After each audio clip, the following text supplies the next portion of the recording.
अक्सर जब किसी मेडिकल डायग्नोसिस की बात होती है ना, तो दिमाग में एक बहुत ही सटीक, एकदम इंजीनियरिंग जैसी प्रिसिजन की उम्मीद होती है। हाँ, बिल्कुल सही कहा। मतलब अगर हाथ की हड्डी टूट जाए तो एक्सरे में वो टूटी हुई सफेद लाइन बिल्कुल साफ दिखती है। डॉक्टर बस वही इशारा करता है और कहता है देखिए ये रही प्रॉब्लम और ये रहा इसका इलाज। और उसमें एक अजीब सा सुकून मिलता है ना, क्योंकि इंसानी दिमाग अनसर्टेनिटी से यानी अनिश्चितता से घबराता है। एकदम। एक क्लियर पैटर्न, एक ठोस वजह या एक क्लियर जवाब चाहिए होता है। या तो हड्डी टूटी है या नहीं टूटी है। खेल की दुनिया में भी फैन यही चाहता है कि उसे पता हो कि उसकी फेवरेट टीम क्यों जीत रही है। लेकिन सोचिए, जब क्रिकेट जैसे खेल की और खास तौर पर इंडियन प्रीमियर लीग यानी आईपीएल की दुनिया में कदम रखा जाता है, तो अचानक से वो एक्सरे मशीन जैसे पूरी तरह से शॉर्ट सर्किट हो जाती है। वही तो, हम एक ऐसे डायग्नोस्टिक लैंडस्केप को देख रहे होते हैं जो सच कहूँ तो बहुत ही धुंधला, कॉम्प्लिकेटेड और अनप्रिडिक्टेबल है। यहाँ कोई एक सफेद लाइन नहीं है जो बताए कि ट्रॉफी किस तरफ जा रही है। अगर इसे डायग्नोस्टिक मडी वाटर्स यानी बिल्कुल अस्पष्ट स्थिति कहा जाए तो गलत नहीं होगा। देखिए, क्रिकेट में हजारों वेरिएबल्स होते हैं जो हर मैच, हर ओवर, यहाँ तक कि हर बॉल के साथ लगातार बदलते रहते हैं। एक छोटी सी ड्यू ड्रॉप या हवा का रुख पूरे मैच का नतीजा पलट सकता है। और यही वजह है कि आज की इस गहराई से भरी चर्चा का विषय हमने चुना है आईपीएल 2026, जो 28 मार्च से शुरू होने वाला है। इस बार मुद्दा सच में गर्म है। बिल्कुल, और हमारे पास सोर्सेज का एक लंबा चिट्ठा है। सिर्फ स्पोर्ट्स आर्टिकल्स या पुराने रिकॉर्ड्स नहीं, बल्कि इस बार हमारे पास रेसिंग पोस्ट और बेटफेयर जैसी जगहों से आई बेटिंग ऑड्स हैं। अच्छा, बेटिंग ऑड्स भी शामिल हैं? हाँ, उसके अलावा क्रिकचॉश, daily hunt, the Times of India, Hindustan Times और WP लीग जैसे प्लेटफॉर्म से क्रिकेट एक्सपर्ट्स की राय है। और कहानी यहाँ खत्म नहीं होती। और क्या है लिस्ट में? हमने एडवांस्ड AI प्रेडिक्शंस को भी इस चर्चा का हिस्सा बनाया है, जो crickmind.ai से आई हैं। और यहाँ तक कि मशीन लर्निंग पर छपा एक पूरा एकेडमिक रिसर्च पेपर भी शामिल है, जो IJRCE द्वारा प्रकाशित हुआ है। ये सोर्सेज का कॉम्बिनेशन सच में कमाल का है। एक तरफ ठोस मैथमेटिकल मॉडल्स हैं जो हर बॉल का डेटा चबाते हैं, और दूसरी तरफ एक्सपर्ट्स का सालों का तजुर्बा। सही बात है। ये दोनों जब आपस में टकराते हैं तब गेम का असली सच बाहर आता है। इस गहराई से अध्ययन या डीप डाइव का मकसद यही पता लगाना है कि इस पूरे शोर शराबे के बीच आंकड़ों और इंसानी जज्बात दोनों के नजरिए से आईपीएल 19 का असल सरताज कौन बन सकता है, जो कि पता लगाना आसान नहीं है। बिल्कुल नहीं। एक आम क्रिकेट फैन मैच देखता है और छक्कों पर जश्न मनाता है, पर इस चर्चा के बाद सुनने वालों को गेम के पीछे का पूरा मैट्रिक्स समझ में आ जाएगा। मतलब डेटा और रियलिटी का कॉम्बिनेशन। हाँ, ये पता चलेगा कि किस टीम ने ऑक्शन में मास्टर स्ट्रोक खेला, कहाँ सबसे बड़ी गलती हुई और AI आखिर किस टीम को 93% जीतने का चांस क्यों दे रहा है। क्योंकि क्रिकेट अब सिर्फ मैदान पर बॉल और बैट का खेल नहीं रहा। सही पकड़ा, ये पूरी तरह से डेटा और एल्गोरिदम्स का खेल बन चुका है। आजकल हर फ्रेंचाइज के ड्रेसिंग रूम के ठीक बगल में एक डेटा साइंस डिपार्टमेंट बैठा होता है। वो सिर्फ ये नहीं देखते कि किसने कितने रन बनाए, बल्कि और भी डीप नंबर्स देखते हैं। बिल्कुल, वो देखते हैं कि किस प्लेयर का बैट स्विंग स्पीड स्पिन के खिलाफ कितना है, या कौन सा बॉलर 14वें ओवर में सबसे कम रन देता है। ये मैट्रिक्स वाकई में गेम चला रहा है। चलिए इसको थोड़ा खोलते हैं। शुरुआत करते हैं बिल्कुल ठोस आंकड़ों से। जी। AI और मशीन लर्निंग आईपीएल 2026 के बारे में क्या खुलासे कर रहे हैं? डेटा पर आते हैं सीधे।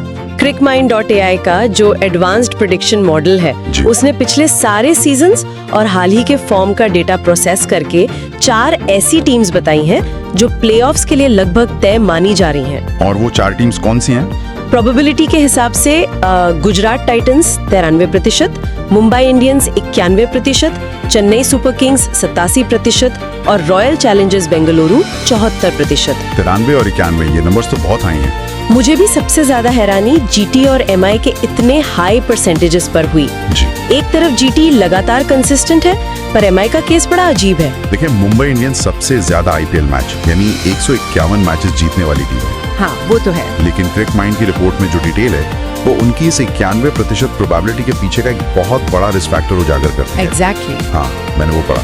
रिपोर्ट के मुताबिक MI का ये 91% क्वालिफिकेशन चांस सीधे तौर पर सिर्फ एक खिलाड़ी पर टिका हुआ है, जसप्रीत बुमराह। बिल्कुल। जसप्रीत बुमराह की फिटनेस पर अगर इसको एक रियल वर्ल्ड एनालॉजी से समझा जाए तो जसप्रीत बुमराह एमआई के लिए किसी गगनचुंबी इमारत की उस लोड बेयरिंग वॉल की तरह हैं जिस पर पूरी बिल्डिंग का वजन टिका होता है। सही कंपैरिजन है। अगर वो दीवार थोड़ी सी भी हिली या बुमराह इंजर्ड हुए तो वो 91% प्रोबेबिलिटी सीधा 62% पर आके गिर सकती है। सही। पूरी बिल्डिंग डगमगा जाएगी। सही। इतना बड़ा ड्रॉप सिर्फ एक प्लेयर की वजह से। T20 क्रिकेट में और खासकर मॉडर्न आईपीएल में डेथ बॉलिंग की वैल्यू सबसे ज्यादा प्रीमियम होती है। बुमराह सिर्फ विकेट्स लेने का काम नहीं करते, वो प्रेशर बनाते हैं। एकदम। वो आखिरी ओवर्स में जो प्रेशर क्रिएट करते हैं उसका फायदा दूसरे एंड से बॉलिंग कर रहे बॉलर्स को मिलता है। मॉडल इस बात को मेजर करता है कि बुमराह के 24 गेंदों में ऑपोजिशन कितने कम रिस्क ले पाती है। अच्छा, तो हर बॉल का रिस्क फैक्टर काउंट होता है? हाँ, अगर वो 24 गेंदें किसी एवरेज बॉलर को दे दी जाएं, तो रन रेट प्रोबेबिलिटी ड्रास्टिकली बढ़ जाती है, जिससे एमआई के मैच हारने का मैथमेटिकली चांस 30% तक बढ़ जाता है। यही वजह है कि एक सिंगल प्लेयर इतना बड़ा वेट कैरी करता है। ये डेटा साइंस क्रिकेट को जिस तरह से देख रही है वो सच में दिमाग घुमाने वाला है, और इसका सबसे बड़ा सबूत मुझे उस IJRCE के एकेडमिक पेपर में मिला। वो रिसर्च पेपर बहुत इंटरेस्टिंग है। उस पेपर में क्रिकेट मैच प्रेडिक्शन के लिए XGBoost नाम के एक एल्गोरिदम का जिक्र था। इस एल्गोरिदम ने मैच प्रेडिक्ट करने में लगभग 78.45% की एक्यूरेसी दी है। 78% एक मशीन से? कमाल है। मैंने थोड़ा और पढ़ा तो समझ आया कि ये ट्रेडिशनल मॉडल से बिल्कुल अलग है, पर उसने क्रिकेट एक्सपर्ट्स की पुरानी सोच को पूरी तरह से झटका दे दिया है। अगर हम इसको बड़े पैमाने पर देखें तो पहले ये समझना जरूरी है कि XGBoost आखिर काम कैसे करता है और ये बाकी डेटा मॉडल से बेहतर क्यों है। हाँ, ये थोड़ा समझाइए। पहले के मॉडल्स जैसे रैंडम फॉरेस्ट ना एक तरह से हजारों डिजिटल एक्सपर्ट्स का एक पंचायत होते थे जो अपना अपना हिसाब लगाकर एक नतीजा निकालते थे, पर XGBoost अलग है। इसका पूरा नाम एक्सट्रीम ग्रेडियंट बूस्टिंग है। ओके। ये एक ऐसा मॉडल है जो अपनी पिछली गलतियों से लगातार सीखता है। ये देखता है कि पिछले मैच में इसने क्या गलत प्रिडिक्ट किया था और अगली बार उस गलती को सुधारने पर सबसे ज्यादा फोकस करता है। यानी एक ऐसे कोच की तरह जो प्लेयर की अच्छी बातों पर नहीं बल्कि उसकी कमजोरियों और मिस्टेक्स पर लगातार काम करता है ताकि फाइनल परफॉर्मेंस फ्लॉलेस हो। सही समझिए आप। लेकिन इस XGBoost मॉडल ने जो सबसे बड़ा खुलासा किया उसने मुझे सच में हैरान कर दिया। हम हमेशा सोचते हैं कि विराट कोहली की फॉर्म कैसी है या राशिद खान कितने विकेट्स ले रहे हैं। इंसानी सोच यही होती है। पर इस मॉडल का कहना है कि किसी भी मैच को प्रिडिक्ट करने की 30 से 35% पावर सिर्फ और सिर्फ टॉस और वेन्यू यानी मैदान से आती है। मतलब कंडीशंस सबसे बड़ी किंग है। यानी इंसानी फॉर्म या स्टार पावर का असर मिट्टी, हवा और कॉइन फ्लिप के सामने छोटा पड़ जाता है। देखिए, XGBoost इमोशंस नहीं समझता, वो बस पैटर्न्स देखता है। जब एक बैट्समैन 100 रन बनाता है तो वो उसके फॉर्म का नतीजा हो सकता है, पर जब पिच स्लो होती है तो वहां दुनिया का हर बड़ा बैट्समैन स्ट्रगल करता है। सही बात है। मॉडल ये देखता है कि वेन्यू का इम्पैक्ट दोनों टीम्स के सभी 22 खिलाड़ियों पर पड़ता है, जबकि एक इंडिविजुअल प्लेयर का फॉर्म सिर्फ उसके अपने परफॉर्मेंस तक सीमित होता है। यही वजह है कि वेन्यू और टॉस का मैथमेटिकल वेटेज इतना ज्यादा रखा गया है। और ये वेन्यू वाला लॉजिक तो चेन्नई सुपर किंग्स में बिल्कुल फिट बैठता है। CSK और चेपॉक का रिश्ता ही अलग है। क्रिकमाइंड ने CSK को 87% प्रोबेबिलिटी दी है और उसका सबसे बड़ा कारण उनका चेपॉक स्टेडियम का होम एडवांटेज बताया गया है। हम सब जानते हैं कि चेपॉक की पिच पर स्पिन को कितनी मदद मिलती है। बिल्कुल। तो डेटा मॉडल बेसिकली क्लेम कह रहा है कि CSK की खिलाड़ियों से ज्यादा उनका मैदान उनके जीतने की गारंटी बन जाता है। CSK का स्ट्रक्चर हमेशा से अपने होम कंडीशंस को ध्यान में रखकर बनाया जाता है। AI मॉडल इस बात को पकड़ लेता है कि अगर CSK अपने 7 होम गेम्स में से 5 या 6 जीतने की हाई प्रोबेबिलिटी रखती है तो उनका आधा काम तो वही हो गया। एकदम। प्लेऑफ्स तक पहुंचने के लिए उन्हें बाकी 7 अवे गेम्स में कोई चमत्कार नहीं करना, बस एवरेज से थोड़ा बेहतर खेलना है। ये एक मैथमेटिकली सेफ स्ट्रेटजी है जिसे AI बहुत हाई रेट करता है। लेकिन यहीं पर एक बड़ा पेच फंसा हुआ है। कैसा पेज? ये AI मॉडल्स और एल्गोरिथम्स पास्ट रिकॉर्ड्स और पुराने पैटर्न्स के हिसाब से काम करते हैं, पर IPL का जो ऑक्शन होता है जहां इस साल 215.45 करोड़ खर्च हुए हैं। बाप रे, इतना पैसा? उसकी केमिस्ट्री बदल जाती है, नए कॉम्बिनेशंस बन जाते हैं। तो फिर एआई इन बदलावों को कैसे जज करता है? ऑक्शन एक ऐसी चीज है जो किसी भी वेल ट्रेन्ड एआई मॉडल के सर्किट को हिलाकर रख देता है, क्योंकि एआई हिस्टोरिकल डेटा और कंटिन्यूटी पर चलता है, पर ऑक्शन एक डिसरप्टर है। सब कुछ रीसेट हो जाता है। इस बार के ऑक्शन में फ्रेंचाइजीज ने जो रणनीतियां अपनाई हैं, उसने सारे एस्टैब्लिश्ड कैलकुलेशंस को थोड़ी देर के लिए अंधे मोड़ पर लाकर खड़ा कर दिया है। पैसा सिर्फ खिलाड़ी खरीदने के लिए नहीं, बल्कि स्क्वाड का आधार बदलने के लिए लगाया गया है। बिल्कुल, जैसे कोलकाता नाइट राइडर्स को ही ले लीजिए। हिंदुस्तान टाइम्स की रिपोर्ट कहती है कि केकेआर ने ऑक्शन में एक गोल्ड स्टैंडर्ड सेट किया। कैमरन ग्रीन का दाव। हाँ, उन्होंने कैमरन ग्रीन जैसे स्टार ऑलराउंडर पर 25.20 करोड़ का बड़ा दाव खेला। साथ ही मथीशा पथिराना को अपनी टीम में शामिल करके डेथ बॉलिंग की उस प्रॉब्लम को फिक्स कर दिया जो उन्हें पिछले सीजन में सता रही थी। पेपर पर तो टीम बहुत स्ट्रॉन्ग लग रही है, पर मैं इस बात पर पुशबैक देना चाहूंगी। क्या आईपीएल में इस तरह अंधा पैसा फेंकना और बड़े सुपरस्टार्स को जमा करना वाकई ट्रॉफी जीतने की गारंटी है? डेटा इस पर कुछ और ही कहता है। वही तो, अगर क्रिकमाइंड के प्रेडिक्शन मॉडल को देखें तो उसने इतनी स्ट्रॉन्ग लाइनअप के बावजूद केकेआर को प्लेऑफ्स के लिए अभी भी सिर्फ 49% चांस दिया है। ये मैथमेटिक्स और पेपर पर दिख रही स्टार पावर के बीच इतना बड़ा मिसमैच क्यों है? इस मिसमैच का जवाब स्क्वाड स्ट्रक्चर में छुपा है। डेटा मॉडल्स इंडिविजुअल ब्रिलियंस से ज्यादा ओवरऑल टीम बैलेंस को वैल्यू करते हैं। जब एक टीम एक ही खिलाड़ी जैसे कैमरन ग्रीन पर 25 करोड़ खर्च कर देती है, तो उनके पर्स में बाकी स्क्वाड को मजबूत करने के लिए पैसे कम पड़ जाते हैं। पैसे खत्म हो गए ना। कैमरन ग्रीन बेशक मैच विनर हैं, और उनकी इंजरी हिस्ट्री भी रही है। अगर वो टूर्नामेंट के बीच में 2 हफ्ते के लिए बाहर हो जाते हैं, तो केकेआर के पास उनका बराबरी का रिप्लेसमेंट खरीदने के लिए ऑक्शन में पैसे नहीं थे। तो बैकअप प्लान नहीं है इनके पास। मॉडल इस वल्नरेबिलिटी को पढ़ लेता है। एक चेन अपनी सबसे कमजोर कड़ी जितनी ही मजबूत होती है। केकेआर का टॉप और बॉटम स्ट्रॉन्ग है, पर मिडिल ऑर्डर की डेप्थ कॉम्प्रोमाइज हो चुकी है। तो इसका मतलब एआई मॉडल केकेआर को एक हाई रिस्क टीम मान रहा है, जिसके पास बैकअप प्लान्स की कमी है। बिल्कुल। इसके उलट अगर रॉयल चैलेंजर्स बेंगलुरु यानी आरसीबी की रणनीति पर ध्यान दें, तो हिंदुस्तान टाइम्स ने उसे हाईलाइट किया है। आरसीबी के पास ऑक्शन के वक्त पर्स में सिर्फ 16.40 करोड़ बचे थे। उनका बजट बहुत टाइट था, लेकिन उन्होंने वेंकटेश अय्यर को 7 करोड़ में खरीद लिया। अब ये केकेआर के 25 करोड़ के आगे भले ही छोटा लगे, पर इसको मैक्सिमम वैल्यू एक्सट्रैक्शन कहा जा रहा है। ये स्मार्ट मूव था। उन्होंने कम बजट में एक ऐसा प्लेयर लिया जो ओपनिंग कर सकता है, मिडिल ऑर्डर में खेल सकता है और बॉलिंग भी दे सकता है।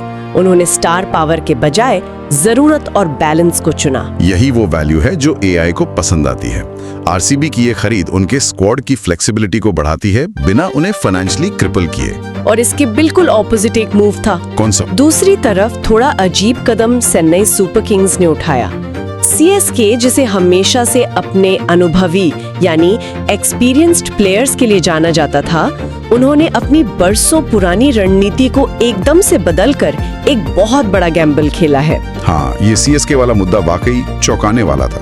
उन्होंने 28.40 करोड़ सिर्फ 2 अनकैप्ड प्लेयर्स प्रशांत वीर और कार्तिक शर्मा पर लगा दिए, और उसके ऊपर संजू सैमसन को आरआर से ट्रेड करके ले आए। ये उनकी पुरानी आदत से बिल्कुल अलग है। एमएस धोनी की टीम हमेशा 30 साल से ऊपर के एक्सपीरियंस्ड प्लेयर्स पर टिकी होती थी, जिन्हें प्रेशर हैंडल करना आता था।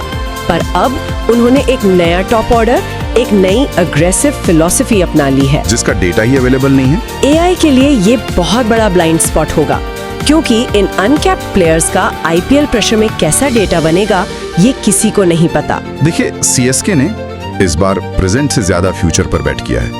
एआई मॉडल्स के लिए अनकैप्ड प्लेयर्स पर प्रेडिक्शन करना सबसे मुश्किल काम होता है, क्योंकि वहां हिस्टोरिकल बेसलाइन नहीं होती। पर अगर गलती की बात करें तो किसी ने तो बड़ी गलती की होगी। डेटा मॉडल्स सबसे ज्यादा पेनल्टी उन टीम्स को देते हैं जो डेड रिसोर्सेज पर पैसे फंसाती है, जैसा लखनऊ सुपर जायंट्स के साथ हुआ। एलएसजी का केस तो अलग ही दिशा में चला गया। उन्होंने ऋषभ पंत को 27 करोड़ देकर आईपीएल हिस्ट्री का सबसे महंगा खिलाड़ी बना दिया। 27 करोड़ एक बहुत बड़ा अमाउंट है। ऋषभ पंत पर दाव खेलना समझ आता है, उनका कमबैक और गेम चेंजिंग एबिलिटी सब जानते हैं, लेकिन हिंदुस्तान टाइम्स ने एक बहुत जरूरी पॉइंट उठाया है। जॉश इंग्लिस वाला पॉइंट। हाँ, एलएसजी ने जॉश इंग्लिस पर 8.60 करोड़ लगाकर एक ऐसी गलती कर दी जो मैथमेटिकली उन्हें बहुत महंगी पड़ेगी। पता चला है कि इंग्लिश सीजन का एक बड़ा हिस्सा खेलेंगे ही नहीं। ये प्लानिंग की कमी है। अब जब लगभग 9 करोड़ रुपए एक ऐसे प्लेयर पर फंसा दिए गए जो ग्राउंड पर होगा ही नहीं, तो इसका असर मॉडल की कैलकुलेशंस पर कैसा पड़ेगा? पीआई मॉडल इसको सीधा सीधा वेस्टेड कैपिटल मानता है। एलएसजी का पेस अटैक वैसे ही थोड़ा असंतुलित है और अब उनका मिडिल ऑर्डर फिनिशर का जो रोल इंग्लिश को निभाना था वो खाली रह गया। तो प्रेशर दूसरे प्लेयर्स पर आएगा। नॉकआउट मैचेस में जब प्रेशर बढ़ेगा और एनएनआर यानी नेट रन रेट का सवाल आएगा, तब ये 8 करोड़ की कमी ग्राउंड पर महसूस होगी। मॉडल इन्हीं इनएफिशिएंसीज को ध्यान में रखकर एलएसजी का परसेंटेज गिरा देता है। यहाँ पर बात सच में दिलचस्प हो जाती है, क्योंकि ठोस डेटा, एआई प्रेडिक्शंस और ऑक्शन के इस पैसे के लेन देन के बाद मैदान पर आखिर में इंसान उतरते हैं। पर इंसान प्रेडिक्ट करना मुश्किल है। बारी आती है इंसानी जज्बात की, उस प्रेशर की जो खिलाड़ी हजारों दर्शकों के बीच महसूस करते हैं, और उन टीम्स की बात आती है जो इन सारे मैथमेटिकल मॉडल्स और आंकड़ों को गलत साबित करने का दम रखते हैं, जिन्हें क्रिकेट की भाषा में डार्क हॉर्सेस कहा जाता है। क्रिक जॉश की रिपोर्ट का डेटा यहाँ आता है। क्रिक जॉश की रिपोर्ट ने क्लेम किया है कि 56% प्रोबेबिलिटी है कि कोई नॉन फेवरेट टीम इस बार फाइनल तक का सफर तय करेगी। डेटा अपनी जगह है, पर टी20 क्रिकेट में मोमेंटम एक ऐसी आग है जो किसी भी इक्वेशन को जला सकती है। और जब हम इन डार्क हॉर्सेस की बात करते हैं, तो राजस्थान रॉयल्स का नाम एक अलग ही लेवल पर हाईलाइट हो रहा है। आरआर का नया एक्सपेरिमेंट कमाल का है। उन्होंने एक यूथ प्रोजेक्ट चालू किया है। संजू सैमसन जैसे एस्टैब्लिश कैप्टन को ट्रेड कर देना और 21 साल के रियान पराग को नया कप्तान बनाना एक बहुत बोल्ड मूव है। और सबसे बड़ी बात तो वो नया सेंसेशन है। और उससे भी ज्यादा चौंकाने वाली बात, उनकी टीम में 13 साल के वैभव सूर्यवंशी जैसा सेंसेशन शामिल है। 13 साल सोचकर ही अजीब लगता है। 13 साल का एक बच्चा मिचेल स्टार्क या जसप्रीत बुमराह को फेस करेगा, ये सोचकर ही रोंगटे खड़े हो जाते हैं। अगर मैं इसको एक एनालॉजी से समझाऊं, तो एसआरएच और आरआर किसी high risk high reward tech startup की तरह बिहेव कर रहे हैं। टेक स्टार्टअप वाली एनालॉजी बहुत सही है। जैसे सनराइजर्स हैदराबाद का पूरा गेम प्लान एक टेक स्टार्टअप के अग्रेसिव लॉन्च जैसा है। Attack first. उनके पास ट्रेविस हेड, अभिषेक शर्मा और हेनरिच क्लासन है। डेंजर लोग हैं सब। अगर इनका प्रोडक्ट मार्केट में चल गया, यानी अगर इनका टॉप ऑर्डर पावर प्ले में चल गया, तो ये सीधा ऑपोजिशन को मार्केट से बाहर निकाल देंगे। मैच पहले 6 ओवर में खत्म। पर दूसरा पहलू भी है। वही तो, पर टेक स्टार्टअप की ही तरह अगर शुरुआती विकेट्स गिर गए, फंडिंग बंद हो गई, तो ये उतनी ही जल्दी ताश के पत्तों की तरह कोलैप्स भी हो जाएंगे। कोई मिडिल ग्राउंड है ही नहीं। ये टेक स्टार्टअप वाली एनालॉजी इनकी स्थिति को बिल्कुल सही बयान करती है। स्टार्टअप में जोश और स्पीड भरपूर होती है, पर स्टेबिलिटी और कंटिंजेंसी प्लान की कमी होती है। बैकअप प्लान नहीं होता। एसआरएच के पास बैटिंग में वो जोश है, पर उनकी बॉलिंग लाइनअप को ध्यान से देखिए, वहाँ एक बहुत बड़ा गैप दिखता है। मोहम्मद शामी और एडम जैम्पा के जाने से उनका डेथ पोलिंग डिपार्टमेंट अचानक से असहाय महसूस होता है। एआई मॉडल्स क्या कहते हैं इस पर? एआई मॉडल्स जानते हैं कि टूर्नामेंट्स अक्सर पावर प्ले के छक्कों से नहीं, बल्कि डेथ ओवर्स में लगातार डॉट बॉल्स डालने और टाइट सिचुएशंस में नर्व्स कंट्रोल करने से जीते जाते हैं। नॉकआउट मैचेस में ये डेथ बॉलिंग की कमजोरी एसआरएच का सबसे बड़ा डाउनफॉल बन सकती है। और इसलिए एक दूसरा डार्क हॉर्स है जिस पर नजर डालना सबसे ज्यादा जरूरी है, पंजाब किंग्स। मुझे लगता है पीबीकेएस इस बार सच में कुछ बड़ा करने का इरादा रखती है। उन्होंने पैसे भी बहुत खर्च किए हैं। ऑक्शन में उन्होंने 90 करोड़ से ज्यादा खर्च किए। श्रेयस अय्यर जैसा अनुभवी और आईपीएल विनिंग कैप्टन उन्हें मिल गया है, जो मिडिल ऑर्डर को स्टेबिलिटी देता है। और बॉलिंग? सबसे बड़ी बात, उनके पास युजवेंद्र चाहल और अर्शदीप सिंह की एक ऐसी डेडली इंडियन बॉलिंग पेयर तैयार हो गई है जो किसी भी पिच, किसी भी मौसम में विकेट्स निकालने की क्षमता रखती है। डाटा और ह्यूमन मोमेंटम दोनों इनके पक्ष में दिख रहे हैं। पीबीकेएस का स्क्वाड बैलेंस इस बार पेपर पर सच में काफी सॉलिड लग रहा है। उन्होंने स्टार्स और डोमेस्टिक टैलेंट का अच्छा मिक्स बनाया है। और एक्सपर्ट्स का क्या मानना है इन सब टीम्स पर? सिर्फ डेटा मॉडल्स नहीं, बल्कि पुराने क्रिकेट लेजेंड्स और एक्सपर्ट्स भी अब इस डिबेट में कूद पड़े हैं और उनकी राय काफी मिली जुली है। टाइम्स ऑफ इंडिया की रिपोर्ट में इंग्लैंड के दिग्गजों ने अपने अपने फेवरेट्स चुने हैं। किसे सपोर्ट कर रहे हैं वो? माइकल वॉन हमेशा की तरह मुंबई इंडियंस की उसी स्क्वाड डेप्थ और विनिंग कल्चर को बैक कर रहे हैं जिसकी बात हमने शुरू में की। और बाकी लोग? एलिस्टर कुक का मानना है कि एंडी फ्लावर की टैक्टिकल कोचिंग की वजह से आरसीबी अपना टाइटल इफेक्टिवली डिफेंड कर लेगी। वहीं फिल टफनेल को लगता है कि संजू सैमसन के आने से सीएसके के पास वो पुरानी झिझक खत्म हो गई है और एक नया एक्स फैक्टर आ गया है। तो इस सब का आखिर मतलब क्या है? सुनने वालों के लिए इस पहाड़ जैसी इंफॉर्मेशन, इन एआई मॉडल्स और ऑक्शन की इस पूरी माथापच्ची को हम एक जगह कैसे लाएं? एक फाइनल समरी जरूरी है। सीधे लफ्जों में इसका मतलब ये है कि अगर पूरे स्ट्रक्चर, कंसिस्टेंसी और मैथमेटिकल बैलेंस को देखा जाए तो मुंबई इंडियंस और गुजरात टाइटंस इस टूर्नामेंट की सबसे स्ट्रॉन्ग फाउंडेशन वाली टीम्स हैं। मैथमेटिकली हाँ, पर टी20 क्रिकेट इमोशंस और मोमेंटम का गेम है, इसलिए पंजाब किंग्स की नई स्टेबिलिटी और केकेआर की रॉ पावर को किसी भी हाल में हल्के में नहीं लिया जा सकता। उनकी जीतने की क्षमता डेटा के नंबर से कहीं ज्यादा बड़ी है। बिल्कुल। जो लोग अपनी फैंटेसी टीम बनाते हैं, मैचेस की गहराई को समझना चाहते हैं, क्या बस दोस्तों के बीच एक क्रिकेट एक्सपर्ट की तरह दिखना चाहते हैं, उनके लिए एक क्लियर टेक अवे ये है, इस बार ट्रॉफी उसकी होगी जो अपने की प्लेयर्स की फिटनेस और होम कंडीशंस के मैथमेटिकल एडवांटेज को सबसे अच्छी तरह यूज करेगा। अगर हम इसको बड़े पैमाने पर देखें तो इससे एक बहुत जरूरी और शायद थोड़ा परेशान करने वाला सवाल खड़ा होता है। परेशान करने वाला सवाल? हाँ। वो क्या? मुझे उस IJRC पेपर की एक आखिरी लाइन बार बार याद आ रही है। उन्होंने भविष्य की तरफ इशारा करते हुए लिखा था कि आने वाले समय में लाइव मैच डेटा और NLP यानी नेचुरल लैंग्वेज प्रोसेसिंग का क्रिकेट में इस्तेमाल बहुत तेजी से बढ़ने वाला है। ये NLP यहाँ क्या करेगा? ये आम प्रेडिक्शन नहीं है। आज हम इन ठोस एल्गोरिदम्स और XG बूस्ट जैसे मॉडल से 78% एक्यूरेसी निकाल रहे हैं। NLP का मतलब है कि कंप्यूटर अब इंसानी भाषा, हाव भाव और डर को समझ सकता है।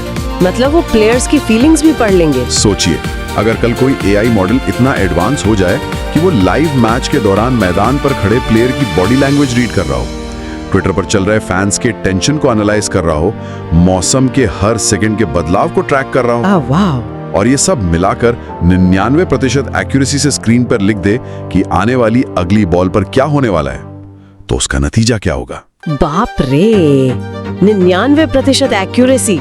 अगर सच में ऐसा हो गया तो जहां से हमने ये चर्चा शुरू की थी वो मेडिकल एक्सरे वाली स्थिति मैदान पर हकीकत बन जाएगी। सब कुछ एकदम क्लियर, प्रिडिक्टेबल और बाइनरी। वही मैं कह रहा था।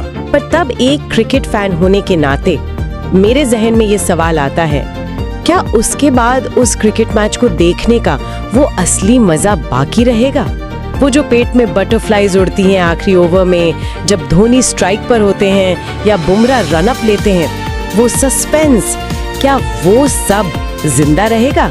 या फिर हम सब बस एक ऐसी स्क्रिप्ट देख रहे होंगे जिसका दी एंड AI ने पहले ही बिना किसी जज्बात के डिसाइड कर लिया है? ये ख्याल सच में थोड़ा डराता भी है और सोचने पर मजबूर भी कर देता है। यही AI आंकड़ों और इंसानी खेल के बीच का आखिरी और सबसे बड़ा मुकाबला है। एल्गोरिथमिक परफेक्शन बनाम इंसानी क्षमता की अनप्रेडिक्टेबिलिटी। सही बात है। चलिए इस डीप डाइव को यहीं विराम देते हैं। जब आप सब 28 मार्च को अपनी अपनी टीम्स को सपोर्ट करने बैठे तो उस एक्सरे मशीन और डेटा मॉडल्स को जरूर याद रखना। पर इतना भी नहीं कि गेम का मजा खराब हो जाए। बिल्कुल, डेटा अपनी जगह ठोस जरूर है। AI हमें 90% प्रोबेबिलिटी जरूर बता सकता है, पर याद रखिए कि एक बेहतरीन छक्का या एक अनप्लेएबल यॉर्कर किसी भी एडवांस्ड एल्गोरिदम की धज्जियां उड़ा देने की ताकत रखता है। तब तक के लिए मैचेस को एक नए नजरिए से देखते रहिए और खेल के इस नए डेटा ड्रिवन मैट्रिक्स पर सोचते रहिए।